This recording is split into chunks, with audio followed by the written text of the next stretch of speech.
আজ থেকে 20-30 বছর আগেকার কথা। এখানকার বেশিরভাগ মানুষ ছিল হতদরিদ্র, আর এই গ্রামটির নাম ছিল মহেশপুর।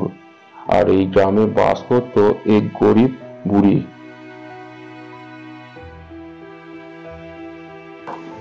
আর এইভাবে কতদিন চলবে? কোনো রোজগার পাতিও নেই। যাই, বাড়ির দিকে যাই, যা আছে তাই দিয়ে রান্না করি।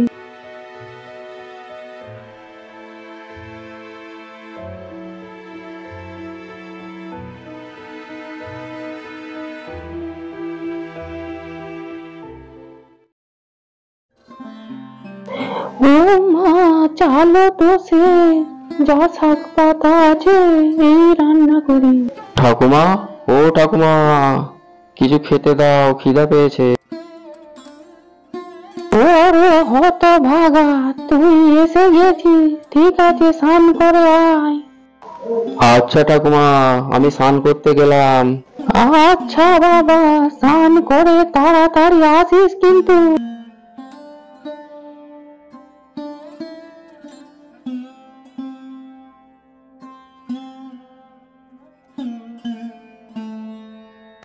আরে খগেন কাকা যে, তারপর কি করছো? আরে দেখতেই তো পাচ্ছিস, মাছ ধরছি। তা বলছিলাম কাকা, একটা মাছ দেবে? অনেকদিন তো মাছ খাওয়া হয়নি, তাই বলছি। ও আচ্ছা আচ্ছা, মাছ দেখে বুঝি লোকটা সামলানো গেল না। আচ্ছা ঠিক আছে কাকা, তোমাকে মাছ দিতে হবে না। ওহো, বাবুর আবার রাগ দেখছি, শোলা না। আচ্ছা কাকা, আমি যে একটু এখানে স্নান করব। তুমি স্নান করবে করো, কিন্তু জল তাড়া দিও না বেশি। না না কাকা, আমি স্নান করেই চলে যাব।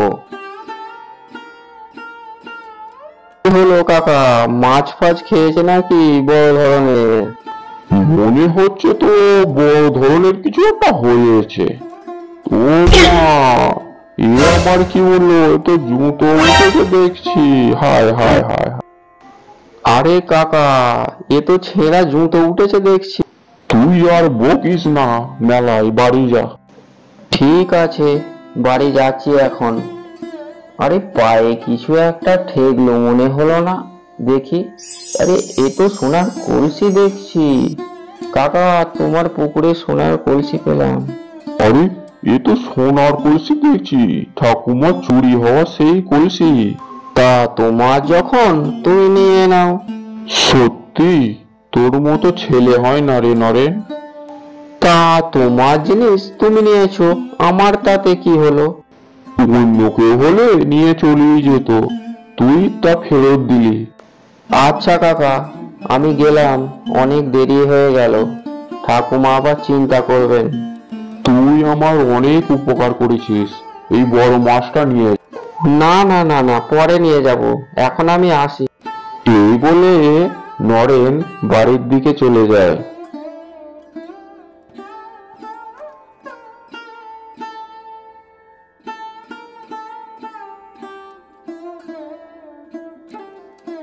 কি রে, তোকে বললাম তাড়াতাড়ি আসবি, আর তুই দেরি করে এলি। আরে ঠাকুমা, আজ একটা ঘটনা হয়েছে। কি ঘটনা সেটা তো আমাকে বলবি। পাড়ায় ওই যে খগেন কাকু আছেন না, ওনার পুকুরে একটি সোনার ঘোড়া পেয়েছিলাম। তা সেটা কি করলি তুই, শুনি। ওই সোনার ঘোড়াটি তো ওনাকে আমি ফেরত দিয়ে দিয়েছি, ওনার জিনিস।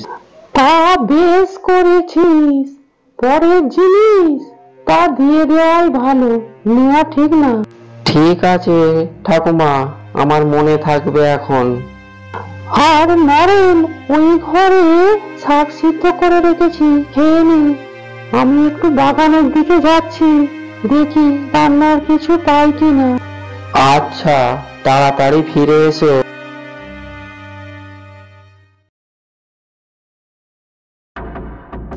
যাই, ওই দিকটাই দেখি কিছু পাই কিনা। বুড়ি অনেক ঘোরার পর একটি মায়াবী সিম গাছ দেখতে পায়।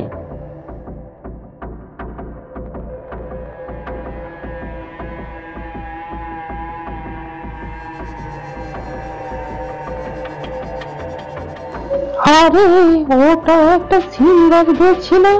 হ্যাঁ, সত্যি তো সিম গাছই দেখছি। যাই, কিছু সিম নিয়ে নেবো আর কিছু সিম বিক্রি করে দেবো।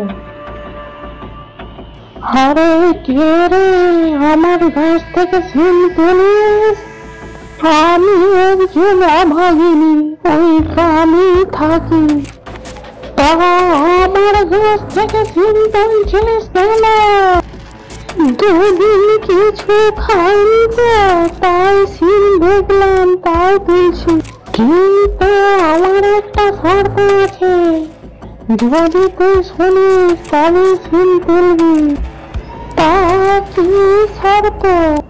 তুই যখন সিম তুলবি তখনই তুই 1 গ্লাস জল দিবি, তবেই সিম তুলবি। তাই হবে। আর রাত্রে যদি কেউ সিম তোলে আমি তাকে মেরে ফেলি, তখন আমি বিশ্রাম নিই। আচ্ছা, মনে থাকবে। আমি এখন আসি। আর শোন, এই বিষ সকালে বসাবি, এই যেন না দেখে। আর প্রত্যেক দিন 1 গ্লাস করে জল দিবি। আচ্ছা ঠিক আছে। আর এই সিম গাছে অনেক সিম ধরবে, সোনার সিম। এই সিম তুই বাজারে বিক্রি করবি, আর এই বিক্রি করে তুই ধনী হয়ে যাবি। আচ্ছা, আমি এখন আসি।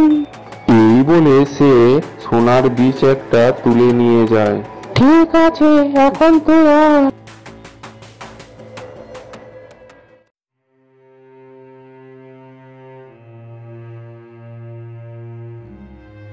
নরেন, আরে নরেন, কোথায় গেলি?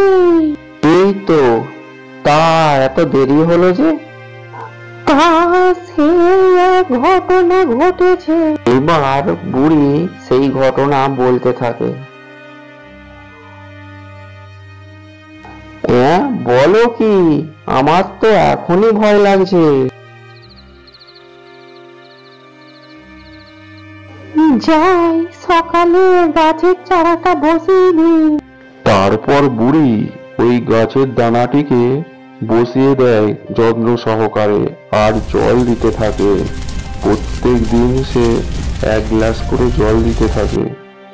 তারপর গাছটি একদিন বড় হয়ে ফল দিতে শুরু করে, আর ওই সোনার ফলগুলি বুড়ি বিক্রি করে ধনী হয়ে যায়।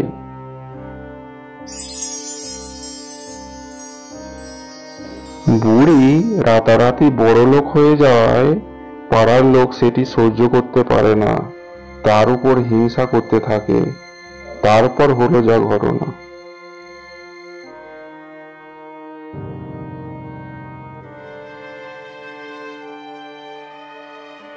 আরে, বুড়ি গরিব ছিল, ধনী কি করে হয়ে গেল?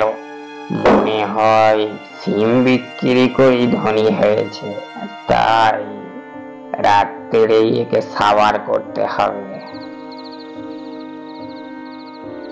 যা, সবাই ঘুমিয়ে পড়েছে, কাজ শুরু করে দি। আরে কে রে আমার গাছ থেকে সিম তুলিস? আমি ছাড়বো না তোকে। আরে মায়াবী গাছ, আমায় ছেড়ে দাও, আমি আর চুরি করব না। কিন্তু এর শাস্তি তো তোকে পেতেই হবে। তোকে আমি মেরে গাছ বানিয়ে রেখে দেবো। এরপর মায়াবী সিম গাছ তাকে মেরে ওখানে গাছ বানিয়ে রেখে দেয়। তাই বলে, কারো ক্ষতি করো না, আখেরে নিজেরই বেশি ক্ষতি হয়।